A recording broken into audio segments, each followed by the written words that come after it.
네, 출애굽기 29번째 제목은 우상이 죽다. 출애굽기 9장 1절에서 7절까지 보겠습니다.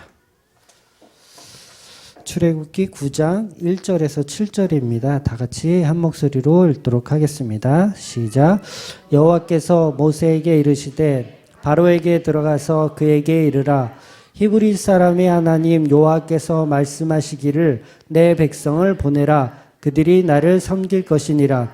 내가 만일 보내기를 거절하고 억지로 잡아두면 여호와의 손이 들에 있는 내 가축 곧 말과 나귀와 낙타와 소와 양에게 더하리니 심한 돌림병이 있을 것이며 여호와가 이스라엘의 가축과 애굽의 가축을 구별하리니 이스라엘 자손에게 속한 것은 하나도 죽지 아니하리라 하셨고 하라 하시고 여호와께서 기한을 정하여 이르시되 여호와가 내일 이 땅에서 이 일을 행하리라 하시더니 이튿날에 여호와께서 이 일을 행하시니 애굽의 모든 가축은 죽었으나 이스라엘 자손의 가축은 하나도 죽지 아니하리라.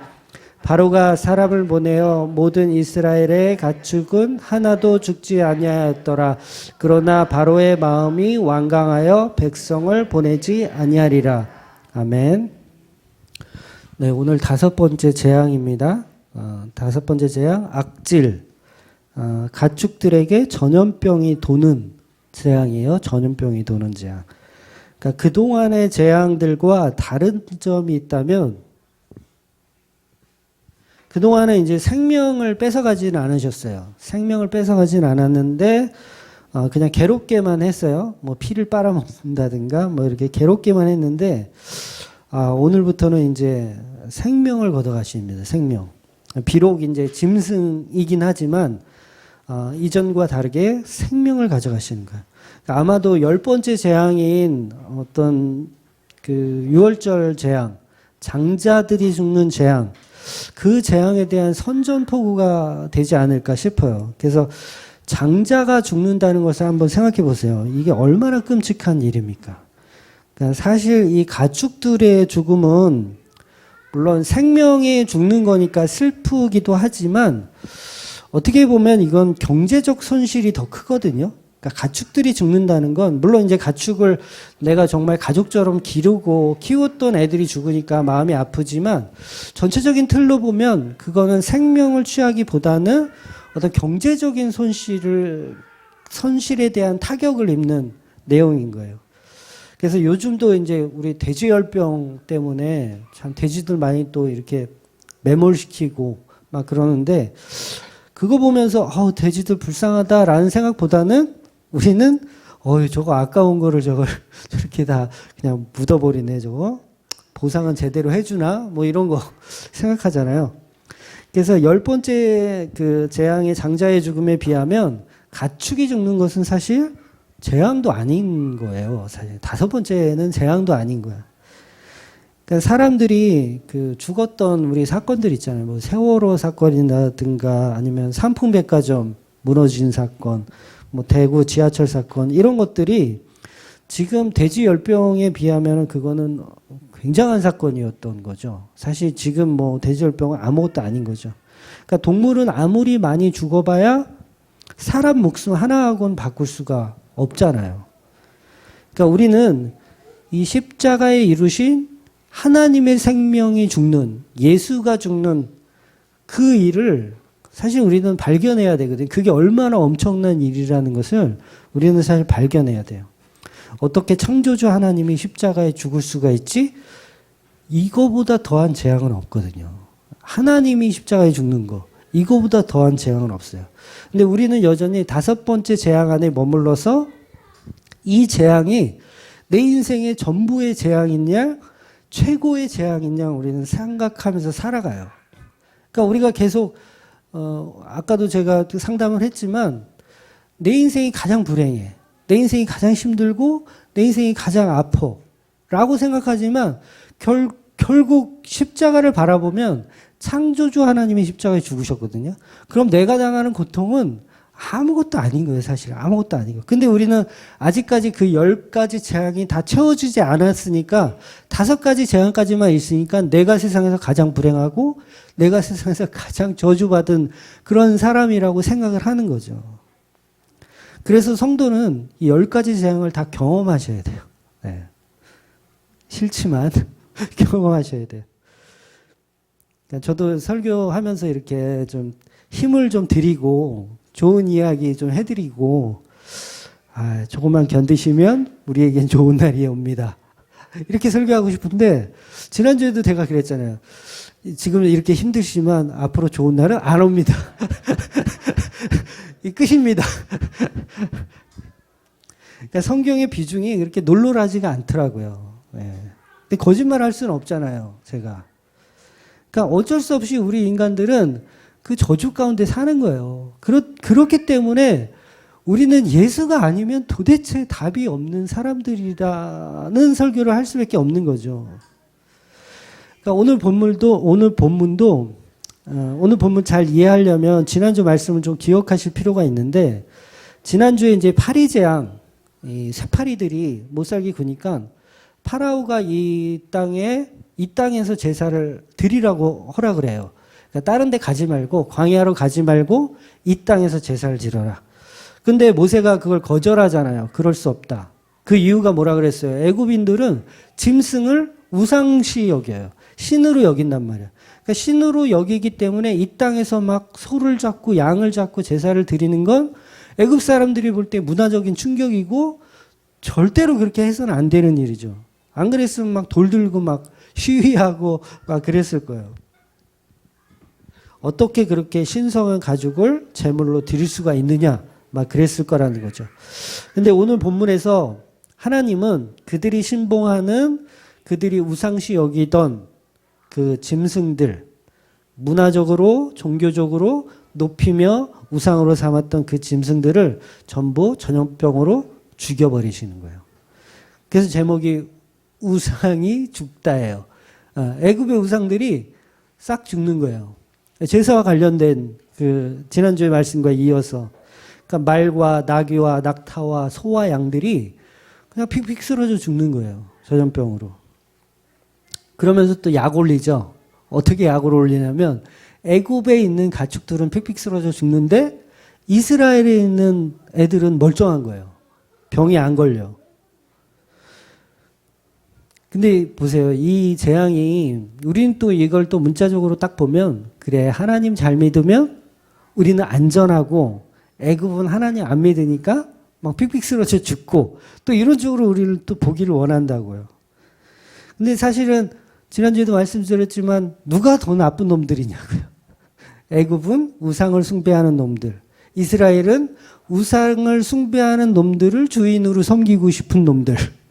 그러니까 더 나쁜 놈들이란 말이죠. 이스라엘 백성들은.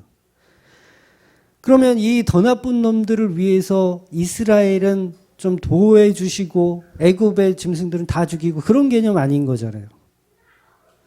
그러니까 우상을 섬기는 놈들보다 더 나쁜 놈들을 지켜준 게 아니라 그건 하나님이 구별한다라는 의미로 주시는 거예요. 구별한다. 그러니까 너네들은 착하니까 구원해줘. 이 개념 아니고 너네들은 더 나쁜 놈들인데 내가 구원해줄게 이거예요. 왜? 그냥 언약을 따라서 내가 세운 언약, 여호와가 여호와를 위해 세운 언약 때문에 너네들을 이렇게 지켜준다는 내용이지 너네가 좀 괜찮아서 너네가 좀 착해서 아니면 너네가 하나님을 잘 믿어서라는 개념이 아니라는 거죠. 그래서 10대 재앙이 애굽 땅과 이스라엘 땅에 똑같이 왔으면 오히려 이스라엘 백성들은 광야에서 그렇게 불평불만 안 했어요. 네, 오히려. 그러니까 밑거름이 되거든요. 그게 사실 재앙은 밑거름이 됩니다. 근데 이스라엘 백성들은 하나님이 다 지켜주시고 보호해 준다는 개념이 있어가지고 애들이 더 정신을 못 차린 거예요. 10가지 재앙을 호되게 당해야 사실은 말을 잘 듣게 돼요. 우리 인간은 그래요. 그러니까 10번째, 6월절의 재앙도 하나님의 은혜로 무사히 살려주잖아요. 이스라엘 백성만 살려주잖아요. 그러니까 하나님 무서운 줄 모르는 거죠. 우리가 좀 잘 믿어서 우리가 좀 괜찮으니까 하나님이 우리를 좀 도와주시나 보다라고 생각하는 거죠. 그러니까 하나님은 완전하신 하나님이라는 걸 자꾸 우리는 까먹고 자꾸 그거를 우리한테 연결을 시키는 거죠. 우리가 잘났다. 우리가 해냈다. 이런 식으로. 그러니까 조금만 불평이 생기면 애굽으로 돌아가겠다고 밥 먹듯이 얘기하는 거예요. 아, 이게 또 물도 없어. 우리 애굽 가야지. 그 먹을 것도 없어. 애굽 가야지. 이런 식으로 생각한다는 거죠. 우리 주위에 신앙생활 하는 사람들을 보면 사실 그냥 재미삼아 교회 나오는 사람들도 꽤 있잖아요. 그냥 여가 생활 하려고 아니면 취미 생활 하려고 아니면 좀 이렇게 사람들 만나서 인맥 좀 쌓으려고 교회 나오는 사람이 있다고 하더라고요. 우리 교회는 없는데 그런 사람들이 있단 말이죠. 그런 사람들은 조금만 환란이 오면 교회 다 떠나요. 좀 싫은 소리 들으면 교회 다 떠납니다. 그러니까 하나님과의 에피소드, 어떤 그 에피소드가 별로 없으면 금방 떠나는 거예요. 교회를 금방 떠나고 예수님 곁을 금방 떠납니다. 근데 인생의 쓴맛을 경험한 사람이면 사람일수록 예수님 곁에 꼭 머물러 있으려고만 하죠. 네. 오전에 보았던 베드로처럼 자기가 죄인임을 들통나고 완전히 아니라는 것을 깨달았을 때 베드로는 그냥 하나님의 일을 묵묵히 해나가는 거예요. 그러니까 성경에 나오는 그 인물들만 찾아봐도 전부 에피소드가 다 있습니다. 거의 뭐 죽다 살아난 인물들도 많아요. 그래서 우리 인간은 편안하면 하나님 찾지 않는 죄를 범해요. 편안하면. 그러니까 남들처럼 편안하고 아무 문제 없이 잘 살면 우리는 절대 교회도 안 다니고 예수도 안 믿어요. 네. 그래서 가끔씩은 여러분이 편안하잖아요. 저와 여러분 편안하면 가끔씩은 불안해야 돼. 나 왜 이렇게 편안하지? 이상한데? 이따금씩 좀 고난이 오고 좀 이게 닥쳐와야 은혜로 사는 것 같은데 라고 생각하는 게 정상적인 거라는 거예요. 네. 그래서 우리가 복음 안에 들어와도 항상 세상의 것들을 동경하면서 세상의 것을 부러워하면서 살 때가 있잖아요. 그러니까 예수 안에 예수님만이 나의 주인이시고 예수님만이 나의 전부이십니다 라고 고백하지만 옆에서 뭐 잘 되고 막 이러면 괜히 부럽고 막 하잖아요. 저는 그렇더라고요. 부럽더라고요. 근데 이 세상에서 호되게 당한 사람은 그런 거 부러워하지도 않죠. 예. 다시 세상을 보는 눈이 달라지게 돼 있는 거죠. 그러니까 내 인생은 너무 편안해 라고 좋아할 것도 없고 내 인생은 왜 이렇게 시련이 많아? 난 너무 당했어. 자책할 필요도 없는 거죠. 그러니까 성도에게는 그 어떤 힘겨운 삶도 오히려 은혜가 더 임하기 위한 계기라고 생각하시면 되는 거예요. 그러니까 오히려 그런 10대 재앙이 이스라엘에게는 뼈저린 경험이 없기 때문에 신의 산 아래서 황금 송아지를 만들어요. 예. 뼈저림이 없었어요. 10대 재앙을 이게 좀 하나님이 다 보호해 주는 걸로 경험했기 때문에 개념이 없어요. 그래서 황금 송아지도 만들어 내더라는 거예요. 그러니까 시청과 교육이 전혀 안 된 거죠. 그러니까 우리는 아무리 배워도 소용이 없어요. 네, 아무리 배워도 소용없어요. 그러니까 평생을 우상이나 만들며 사는 존재가 저와 여러분이에요. 평생을. 네, 한번 잘 생각해 보세요. 오늘도 한 서너 마리는 만들었을걸요? 네. 그러니까 애굽들은 10대 재앙을 뼈저리 느끼잖아요. 뼈저리 느끼니까 그나마 짧기는 하지만 이스라엘 백성들한테 가라고 해요. 광야로 가라. 너네 하고 싶은 대로 해라. 왜? 뼈저리 느꼈거든. 10가지를 다. 뼈저리게 가라. 돈까지 주고 막 금덩어리도 막 주고 막 그러면서 보내줘요. 그러니까 맞아야 돼. 맞아야 돼. 물론 이제 금방 마음이 바뀌어서 칼 들고 쫓아오긴 하지만 그러니까 이 땅에서는 사실 이런 교육으로는 불가능한 거예요. 10대 재앙을 뭐 하나를 겪든 둘을 겪든 셋을 겪든 열을 겪든 인간은 답이 없다라는 거예요. 그러니까 이스라엘이 특별한 것도 아니고 애굽이 특별한 것도 아니에요. 근데 이스라엘에게는 여전히 그런 감흥이 별로 없는 겁니다. 그러니까 대부분의 이스라엘 사람들은 가축의 전염병을 직접 경험하지는 못했어요. 그러니까 대부분은 그냥 말로만 전해 들었어요. 지금 막 애굽에 난리가 났대. 왜 무슨 일인데? 너 그 소식 들었어? 애굽에 있는 소들이 막 말들이 낙타들이 그냥 픽픽 쓰러져서 죽는데. 말도 안 돼. 왜 그런 일이 왜 있어? 하나님이 그렇게 하고 계시대. 라는 거예요. 근데 자기네들은 그냥 말로만 들은 거예요. 가서 직접 확인한 게 아니라. 그러니까 인간은 뼛속까지 경험하지 않으면 몰라요. 남의 일은 남의 일일 뿐이에요. 그러니까 다른 사람이 어떻게 막 몸이 아파가지고 막 이렇게 막 수술하고 막 그래도 당장 나한테 그 박혀있는 이 손가락에 가시가 중요하지, 인간은 절대 남의 고통을 경험되지 않으면 모른다는 거예요. 그러니까 남의 일은 그냥 남의 일인 거죠. 안중에 없는. 그래서 고난은 오히려 은혜가 되는 거예요. 은혜가. 그러니까 사건 사고는 복입니다. 네, 그래서 복이에요. 그러니까 성도에게 고난은 잘 견뎌야 하는 약이에요. 약. 네.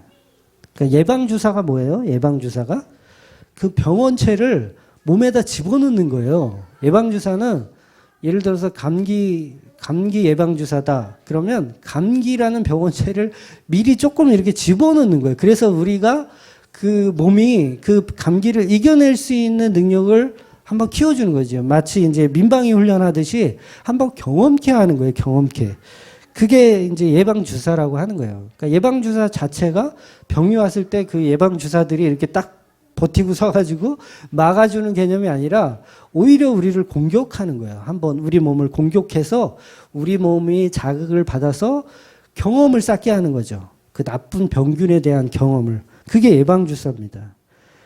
그래서 두 나라가 이렇게 딱 비교되었을 때 한 나라는 재앙이 있고 한 나라는 재앙이 없다라는 것은 구별했다는 의미예요. 구별했다는 이유. 그러니까 이스라엘을 선택했다. 그러니까 성경은 그 얘기를 하고 싶은 거예요. 이스라엘이 선택했다. 그러니까 하나님이 우리를 재앙에서 건져주시는 분, 수호천사가 돼서 우리를 인도하고 지켜주시는 분으로 보면 안 된다는 거예요. 수호천사의 개념으로 우리를 지켜주신 게 아니라 우리는 그냥 죽어 마땅함에도 불구하고 선택되어졌다는 거예요. 선택되어졌다는 거. 그래서 성경의 그런 재앙의 개념은 모든 재앙이 속속 피해간다. 그런 말을 성경이 하고 있는 게 아닙니다. 그게 본질이 아니에요. 그러니까 하도 이제 그런 식의 설교가 많잖아요. 봐라, 이스라엘은 가축이 안 죽어. 하나님 잘 믿으면 이렇게 복 받는 거야. 라고 설교하면 그 설교 아닌 거예요. 그거 엉터리인 거예요. 그거. 그 얘기를 하고 있는 게 아니라 선택되었다라는 걸 설명하고 있는 거죠. 그러니까 성도들에게나 아니면 그냥 불신자들에게나 고난은 동일하게 가요. 동일하게. 그러니까 나는 성도 아니라서 나쁜 병 걸리고 자꾸 병드나 아프나 내가 하나님 잘 안 믿어서 그런 게 아니라는 거죠. 또 나는 성도이니까 하나님이 나를 지켜주셔서 나는 병도 안 걸리고 감기도 안 걸리고 몸살도 피해가고 그런 게 아니라는 거예요. 그런 개념이. 그러니까 감기 안 걸리려면 비타민을 많이 드시는 게 좋지, 막 예수 믿으면 감기 안 오고 그런 개념은 아닌 겁니다. 그러니까 성도나 불신자나 똑같이 병은 오고 고난은 옵니다. 오히려 하나님이 더 사랑하시는 증거로 여러분이 생각하셔야 돼요. 나도 왜 이렇게 고난이 많이 오지? 하나님 그만큼 사랑하시는 거예요. 주일날, 지난주 주일날 이제 저녁에 우리 같이 식사 몇 분 성도님들하고 식사했잖아요. 그러니까 밥 먹는데 이제 놀이방에서 진주가 막 뛰다가 누구를 쫓아갔다 그러더라. 수아를 쫓아간다. 수아를 쫓아간다고 막 뛰다가 이제 새끼 발가락에 겹질렸나 봐. 그래가지고 아프다고 해가지고 못 걷겠다 그래가지고 응급실에 데려갔어요. 파주병원 응급실에 딱 갔더니 거기 이제 응급실에 이미 다주가 와 있어. 이미 거기서 호흡기 치료하고 있더라고. 그러니까 지 형이 이제 급하니까 엄마 아빠 없으니까 급하니까 이제 안고 응급실에 왔나 봐요. 거기에 앉아서 이제 다주는 호흡기 치료하고 있고 진주는 기부스하고 있고 의사들이 둘이 저거 남매냐고. 그래서 남매라고 그러니까, 이렇게 응급실 같이 오기도 힘든데. 그러니까 저도 어릴 때 보면 굉장히 이제 몸이 좀 안 좋고 그랬거든요. 그래서 왜 나는 이렇게 자꾸 다치고 사고 나고 왜 그럴까? 그런 생각을 참 많이 했었어요. 근데 결국은 하나님이 나를 미워해서가 아니라 나를 성장하게 하기 위한 도구들이었다라는 거죠. 그러니까 딱 지금도 사실은 딱 목사를 할 수 있을 만큼의 몸 상태만 딱 주시는 것 같아. 그러니까 저는 제가 저를 잘 알거든요. 그래서 제가 만약에 돈이 많고 되게 건강하다. 그러면 저는 이제 세계 여행 다녔을 것 같아요. 목회 안 하고, 목회를 왜, 매주 여기 나와가지고 이걸 왜 하고 있어요. 그러니까 세계 여행 다니고 막 그랬을 것 같아요.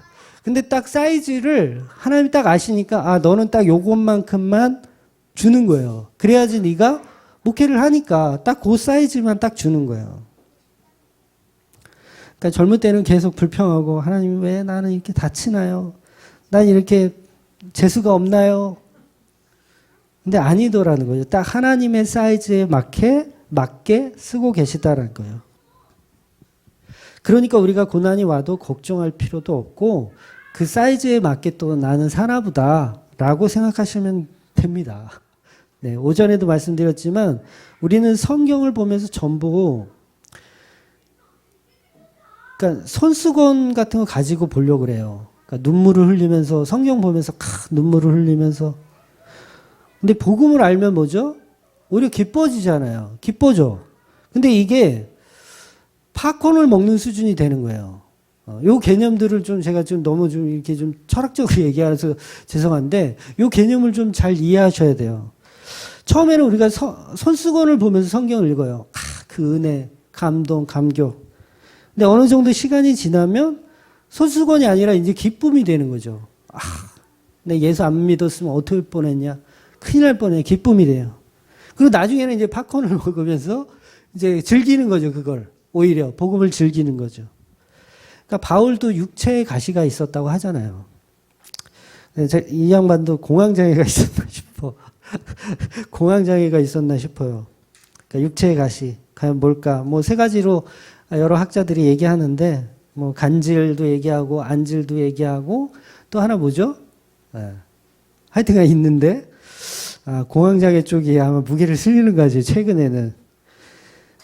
그러니까 3번 기도했다라는 얘기는 충분히 기도했다는 얘기거든요. 충분히 그 병을 낫게 해달라고 충분히 기도했다라는 거예요. 근데 결국은 안 고쳐주시잖아요. 안 고쳐주시면서 예수님께서 하시는 말씀이 너를 자만하지 않게 하려고. 이게 뭐예요? 그 사이즈에 맞추려고 너한테 그 병을 안 주면 너는 해외여행 다녀. 너는 네 돈 갖고 네 지식 갖고 자랑하면서 다니고 그리스네 어디 다니면서 너의 명성을 쌓으려고 넌 그렇게 다녔을 거야.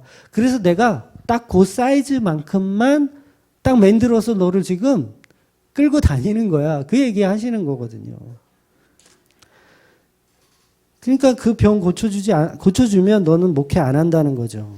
자기 자랑으로 산다는 거죠. 그러니까 결국 그게 은혜라는 거죠, 은혜. 그 사도 바울이 이게 은혜라고 설명하잖아요. 그게 은혜였군요. 이게 하나님의 방법이에요. 하나님의 방법. 그러니까 우리가 얼마나 잘못된 신앙관에 빠져 있냐고요. 병 안 걸리고 모든 게 다 잘 되고 막 이런 것만 하나님의 이끄심이라고 생각하면 그건 큰 오산이라는 거죠. 그러니까 사람마다 사이즈는 달라요. 어떤 사람은 좀 심하게 이렇게 하는 분도 있고 어떤 분은 별 그거 없이 하는 분도 있고 그러니까 사람마다 그 사이즈는 인생은 다 다르지만 결국은 똑같이 팝콘 먹는 인생으로 만드시는 거예요. 편안하게 팝콘 먹는 인생으로. 그러니까 이스라엘에게 전염병이 오지 않은 것은 축복의 개념이 아니고 구별의 개념이 더 강한 겁니다. 그러니까 옛날에 고대 국가 전쟁은 큰 의미로 보면 민족의 싸움이에요. 민족. 그러니까 민족의 싸움이 무슨 개념이냐면 그 민족을 수호하고 있는 신들의 전쟁으로 보는 거예요. 신들의 전쟁. 그러니까 이스라엘이 수호하는 여호와 하나님과 애굽이 숭배하는 여러 가지 신들과 전쟁하는 개념으로 보는 거예요. 이 지금 이 본문 속에서는. 그러니까 블레셋과 이스라엘이 싸우잖아요. 그러면 그런 민족의 싸움이 아니라 여호와 하나님, 이스라엘이 섬기는 여호와 하나님과 블레셋이 섬기는 신, 다곤이라는 신 아시죠? 다곤. 다곤과 여호와 하나님의 싸움으로 보는 거예요. 그래서 이스라엘이 승리하면 여호와 하나님께 영광이 되는 거고, 만약에 블레셋이 승리하면 다곤 신이 영광이 되는 거예요. 그런 개념으로 소문이 나는 거죠. 그런 개념으로. 그러니까 파라오는 지금 왜 얘가 5가지 재앙을 하면서도 계속 마음이 바뀌었다가 또 이거 안 들어 쳐먹잖아요. 계속해서 하는 것 같다가 안 들어 쳐먹고 하는 것 같다. 이 개념이 뭐냐면 여호와 하나님을 이 파라오도 신이라고 생각을 해요. 그러니까 아예 그냥 믿음이 없는 게 아니에요. 신이라고 생각하는데 애굽에 있는 신들은 더 강하다라고 보는 거예요. 그러니까 토너먼트 하는 거죠. 어떻게 보면. 야, 첫 번째 신 나가. 근데 하나님한테 깨졌어. 야, 안 되겠네? 그럼 2번째 신 나가. 그럼 또 깨졌어. 그럼 안 되겠네? 3번째 신, 4번째 신, 지금 5번째 신 보내는 거예요. 근데 보세요. 지금 말을 듣는 것 같다가도 또 안 듣잖아요. 그 얘기는 뭐예요? 6번째 신은 이길 거야. 라는 마음이 있는 거예요. 6번째 신. 그거 안 되면 또 7번째 신. 그러면서 계속 우리 인간은 계속 우리가 추구하는 우상들을 통해서 하나님을 이겨먹으려고 계속 노력을 하니까 강팍해지는 거죠. 그러니까 이 강팍함에 대한 이해가 우리 안에 다 있다라는 거예요. 요번에는 하나님이 이겼지만 다음엔 내가 이길 거야. 이런 마음이 늘 있어서 우리 인생은 계속 부정하는 거예요. 하나님은 부정하면서 가는 거예요. 그러니까 말 잘 들을 것 같잖아요. 여러분한테 예를 들어서 새파리가 막 와가지고 한번 이렇게 해놨어. 그럼 그다음부터 말 잘 들을 것 같잖아요. 근데 말 안 들어요. 왜냐하면 다른 신이 또 준비되어 있거든. 네. 그래서 이 짐승의 신, 황소는 아피스라는 신이에요. 아피스라는 신. 이 아피스는 이기겠지, 하나님을. 근데 지는 거예요. 또 지는 거. 그러니까 10가지의 그 신들이 여호와 하나님과 싸운다고 생각하기 때문에 파라오는 계속해서 그 강팍함을 버리지 못하는 거죠. 다음에는 이기지 않을까? 막 이런 거. 이게 인간들의 보편적인 습관입니다. 습관. 여기서 못 빠져나가요. 그래서 우리가 사는 것도 하나님과 전적으로 싸우는 거예요. 하나님과 계속 싸우는 거예요. 그러니까 이 문제가 해결되면 그 다음 문제를 또 두고 싸우는 거죠. 계속. 그러니까 그게 이제 돈일 수도 있고 명예일 수도 있고 권력일 수도 있고 사랑일 수도 있고 윤리일 수도 있고 도덕일 수도 있고 계속 그것들을 하나씩 하나님 앞에 내어놓으면서 싸우는 거지. 하나님, 내가 사랑 가져왔어요. 이거면 나 훌륭하지 않아요? 싸우는 거야. 안 돼? 그럼 윤리 가져왔어요. 이건 되지 않을까요? 도덕 가져왔어요. 되지 않을까요? 뭐 신앙생활 가져왔어요. 다 안 되는 거예요. 우리는 계속 뭔가를 가져오길 원해. 우상들을 계속 가져오는 거죠. 그러니까 본질에 접근하지 못하고 인간들이 만든 우상에 계속 우리는 빠져 사는 거예요. 빠져 사는 거. 그러니까 우리 인간도 파라오와 똑같습니다. 다 마찬가지예요. 저와 여러분도. 특히나 다른 종교를 가지고 있는 사람들도 기독교가 말하는 그 하나님을 다 인정해요. 네, 다른 종교인들도 하나님이 계시다는 거 인정해요. 그러나 내가 섬기는 신이 더 강하다고 보는 거죠. 그러니까 무당들도 하나님 다 인정하거든요. 그러나 우리한테 생사복을 주는 아주 친근한 신을 믿자. 뭐 이런 개념인 거예요. 전부 우상숭배죠. 그래서 단순한 민족의 전쟁이 아니고 그들이 숭배하는 신들과의 전쟁으로 보는 거죠. 그러니까 이스라엘이 이기면 여호와 하나님이 승리고 애굽이 이기면 애굽이 숭배하는 신이 승리고 그렇게 보는 겁니다. 그래서 가나안 땅 정복할 때도 그게 다 그 싸움이었어요. 신들의 싸움. 그래서 우리는 우리 마음 가운데 자꾸 우상을 만들어서 하나님을 흉내내고 싶은 거예요. 우상을 만들어서 하나님과 대적하고 싶은 거죠. 그러니까 결국 그게 나도 하나님처럼 되자. 그 습성이 우리 안에 다 있는 거예요. 그래서 그 우상 자체가 사실은 다 헛개비잖아요. 우상이 진짜 우상이 아니에요, 여러분. 없어요. 힘도 하나도 없는 인간이 만들어 놓은 헛개비예요. 전쟁은 하나님의 것이잖아요. 전쟁은 하나님의 것. 근데 사람은 자꾸 그런 실수를 하는 거죠. 사울처럼 전쟁은 하나님의 것인데 또 다른 우상을 만들어서 그 우상이 그 전쟁을 이겨주기를 바라는 거. 우리 삶이 다 그런 삶이라는 거죠. 늘 그 싸움에서 빠져나갈 방법이 없습니다. 그래서 우리는 우상 숭배 전쟁 놀이, 우상 숭배 전쟁 놀이 사상이 뼛속까지 있어요. 지금도 존재합니다. 물론 이게 고대 국가처럼 막 이렇게 대놓고 섬기지 않을 뿐이지 여전히 그 심벌에 대한 우상에 대한 짐승에 대한 힘을 실어주는 걸 우린 좋아해요. 예를 하나 들면 저는 요즘 프로야구를 좋아하지 않는데 어릴 때는 프로야구를 좋아했습니다. 80년대 이제 프로야구 개막하면서 저는 MBC 청룡, 아시죠? 남자분들은 아실 거예요. MBC 청룡. 엄청 좋아했었어요. MBC 청룡. 근데 그거 아세요? 그 각 야구팀들이 추구하는 동물들이 다 있어요. 희한하게 이건 누가 이게 해라라고 한 것도 아닌데 동물들이 다 있어요. 그러니까 MBC 청룡은 용이잖아요. 용이 있고. 그다음에 제 친구가 좋아하는 팀은 오비베어스. 곰. 오비베어스니까 곰. 그러니까 용은 여러분 상상의 동물이잖아요. 용이 성경에도 많이 등장해요. 요한계시록에도 많이 등장하고. 근데 그 용은 짐승들의 결합체입니다. 용이 짐승들의 결합체. 그래서 용의 그 그림 같은 거 이렇게 자세히 보면 눈은 토끼 눈이에요. 용. 코는 돼지 코고요.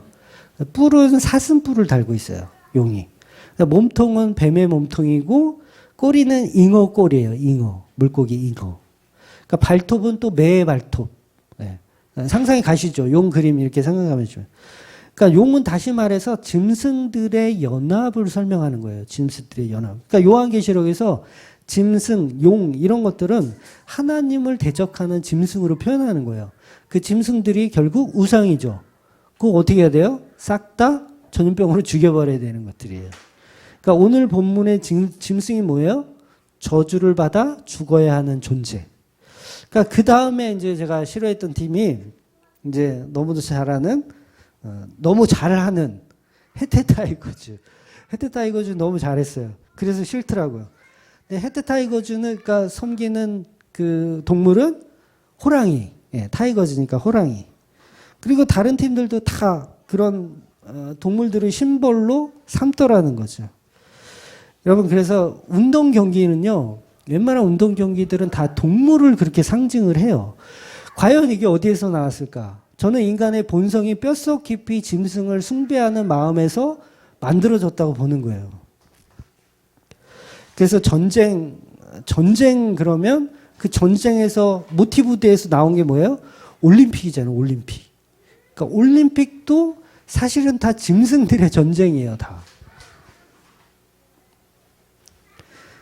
88 올림픽 하면 떠오르는 건 호돌이. 호랑이에요. 호랑이. 84 LA 올림픽 하면 떠오르는 건 독수리. 흰머리 독수리. 제가 너무 옛날 얘기를 하나요? 80년대 얘기를? 그러니까 삼성은 사자. 삼성 라이온즈 사자. 해태는 호랑이고 이런 식으로 짐승들이 들어가요. 그러니까 나라별로도 상징하는 동물이 또 있어요. 희한하죠? 그러니까 우리나라는 이제 호랑이고 어떤 사람들은 뭐 토끼다 막 그러는데 토끼는 아니고 호랑이죠. 호랑이. 그다음에 미국은 흰머리 독수리. 태국은 코끼리. 프랑스는 수탉. 중국은 팬더. 이런 식으로 짐승이 다 있어요. 각 나라별로 상징하는 짐승들이 다 있어요. 그러니까 이런 내용들이 사실은 우리가 뼛속 깊이 우상을 추구하고 우상을 섬기고 싶은 마음이 반영되어서 이게 역사로 이렇게 진행이 되는 거예요. 그러니까 이거를 복음으로 풀지 못하니까 막 세대주의에 빠져가지고 무슨 프리메이슨이라든지 일루미나티라든지 막 그런 쪽으로 세대주의적인 종말론으로 가는 거예요. 그런 것들은. 근데 그런 거는 전부 쓰레기니까 쳐다보실 필요는 없고 어쨌든 이 짐승이 있다라는 건 우리의 마음이 여전히 우상을 섬기고 싶은 마음, 하나님과 좀 대적하고 싶은 마음. 그러니까 나는 약하니까 강한 호랑이의 힘을 빌려서 하나님과 대적해 보겠다. 뭐 그런 마음이 우리 안에 있는 거예요. 그래서 인간이 아닌 다른 신들의 전쟁으로 보고 계속해서 우리 인생을 이렇게 하나님과의 전쟁에서 빼고 다른 우상으로 대처를 해서 하나님을 이겨달라고 보는 거죠. 그러니까 우리가 선악과를 먹고 죄인이 됐어요. 그러면 이걸 해결할 수 있는 방법은 하나님을 죽여버려야 돼. 그렇잖아요. 내가 죄인 됐어. 선악과 먹어 죄인 됐어. 그럼 나를 죄인이라고 정죄하는 게 누구예요? 하나님이잖아요. 그러니까 하나님을 죽여야 돼. 그럼 하나님을 죽이기 위해서는 나보다 더 강한 상대가 필요해요. 그래서 만들어낸 게 짐승이라는 거죠. 호랑이, 사자, 용 이런 거. 그래서 너희들이 좀 하나님과 대적해줘 라고 하는 이 자체가 우상이라는 거예요. 우상 숭배. 그러니까 우리가 살아가면서 있어서 우상 숭배하는 것들이 뭐예요? 하나님을 이기고 싶은 마음. 그 마음이 결국은 다 우상으로 가는 거예요. 그래서 야구를 좋아하시는 분들이 다 우상 숭배한다는 말 아니에요. 본질을 이해하세요. 그러니까 이것들이 형상화돼서 동물들이 결국은 인간들을 수호하고 마스코트가 되어서 우리를 지켜준다라는 개념으로 가는 거죠. 그러니까 호랑이가 우리를 지켜주고, 우리가 축구하잖아요. 붉은 악마가 우리를 지켜줘야 돼. 붉은 악마가 우리를 지켜줘야 우리가 승리할 수 있어. 막 이런 게 다 우상 숭배의 개념에서 출발한 거라는 거죠. 그래서 교회 같은 데 이렇게 마크 만들 때도 사실 좀 조심해야 될 필요가 있는데, 막 짐승을 집어넣는 경우가 있거든요. 교회 마크에도. 예를 들어서 뭐 비둘기 같은 거는 좀 좋은 이미지니까 비둘기도 넣기도 하고, 뭐 양을 넣기도 하고, 백합을 넣기도 하고, 막 그래요. 근데 물론 그게 뭐 우상숭배는 아니에요. 그렇다고 해서 우상숭배는 아닙니다. 본질을 제가 설명하는 거예요. 그러나 지혜가 없으면 그 또한 우상숭배로 갈 수가 있다라는 거죠. 그래서 이런 우상숭배적인 마음들이 우리 인간들에게는 뼛속 깊이 있어요.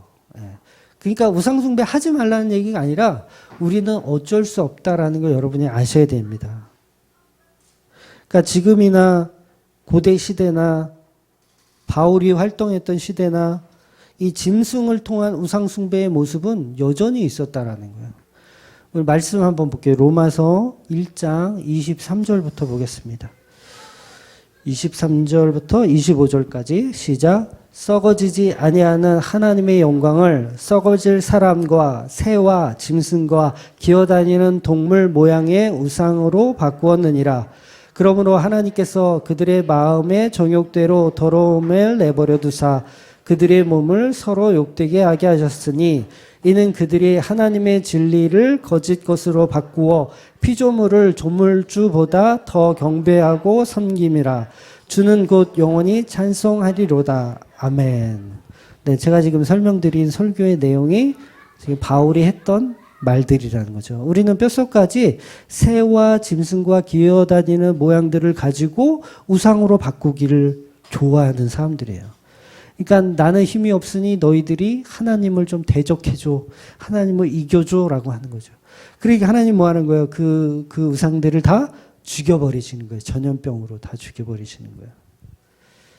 그러니까 여호와 말고는 그 어떤 형상도 신이 아님을 선포하고 있는 거죠.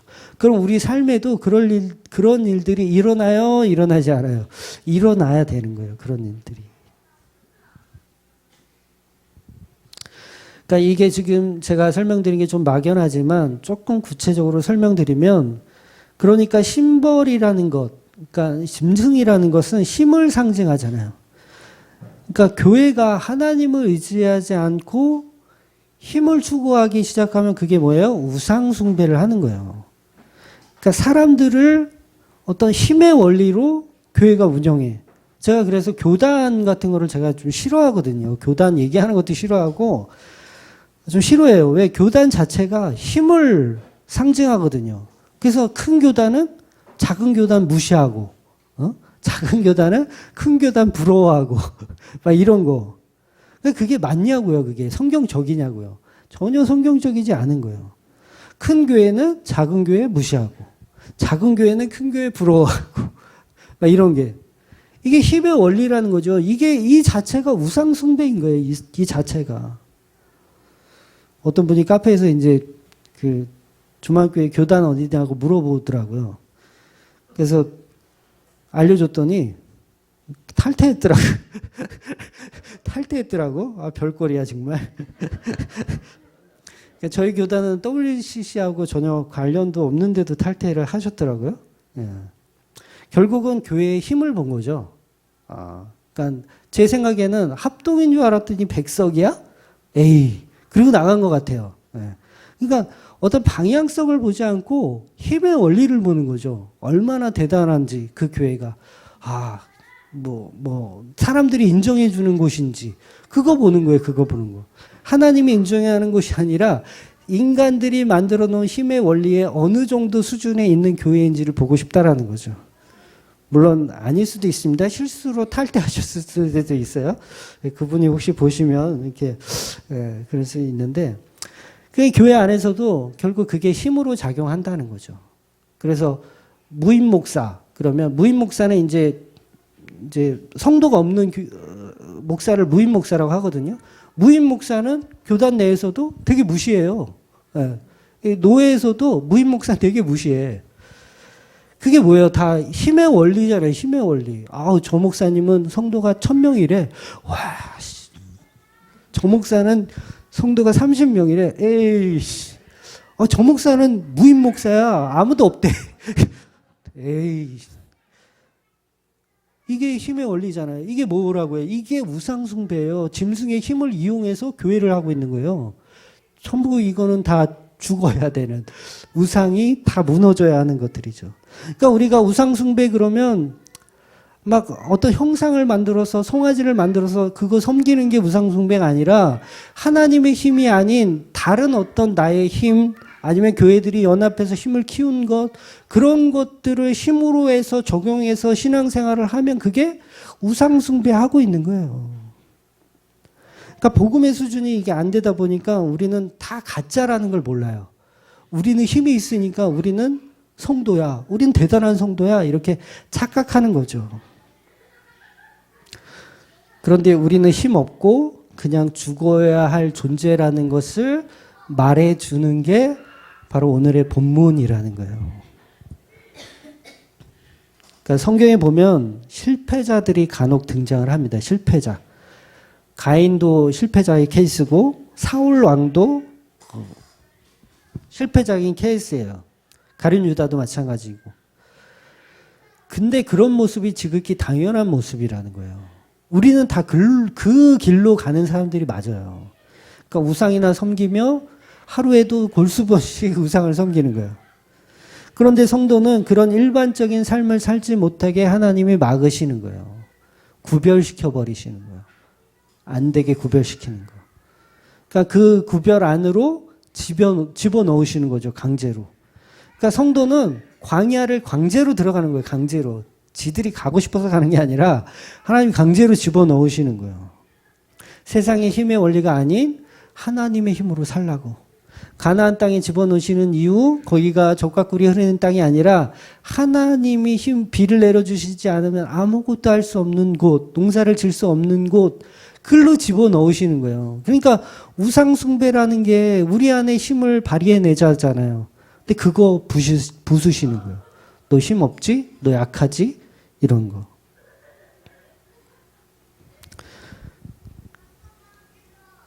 그래서 우리는 있어야 할 곳에 있어야 돼요. 있어야 할 곳에. 그러니까 하나님이 구별해 놓은 곳에 있어야 하는 사람들이에요. 그러니까 사람들은 저마다 자기의 힘을 추구하여 힘의 원리로 나는 호랑이야, 나는 사자야, 나는 독수리야 이렇게 사는 게 성도가 아니라 성도는 그냥 하나님만 의지해서 사는 사람이에요. 아무 힘 없이. 가축이 다 죽으면 어때요? 네, 가축이 다 죽었어. 죽으면 어때요? 하나님 나에게 힘을 빼시는 은혜군요. 이렇게 생각하면 아무것도 아닌 거예요. 네. 건강을 뺏어갔어요. 하나님과 더 얼마나 친근해지기 위해서 기회를 주시는 건지 몰라요. 막말로 죽기밖에 더 하겠어요? 네? 네? 죽기밖에 더 해요? 그러니까 하나님 나 미워하나 봐. 나 이렇게 병들게 하셔. 하나님 나 안 사랑하시나 봐. 이거 아닌 거예요. 어쩌면 더 사랑하기 때문에 고통을 두시는 거예요. 그 우상 끊어내라고. 그 우상을 죽이시는 거예요. 어차피 성도는 다 예수 안에 죽어야 되는 사람입니다. 다 죽어야 돼요. 네. 어차피 우리는 다 나이 들면 다 병원에서 이렇게 있다가 다 가는 거예요. 근데 그게 그 자체가 무슨 복의 개념이고 뭐 병 걸리면 저주받은 거고 뭐 이런 개념이 어디 있어요. 우리는 다 예수 안에서 죽어야 한 번은 다 죽어야 하는 존재인데 왜 하나님이 그 죽음의 시스템을 선악과 안에 집어넣으셨을까? 그거는 당연한 거예요. 당연한 거. 십자가를 설명하기 위한 당연한 거예요. 그래서 우리의 헛된 우상들은 버리고 오직 예수님의 십자가만이 진정한 우리의 가치라는 것을 알고 사셔야 됩니다.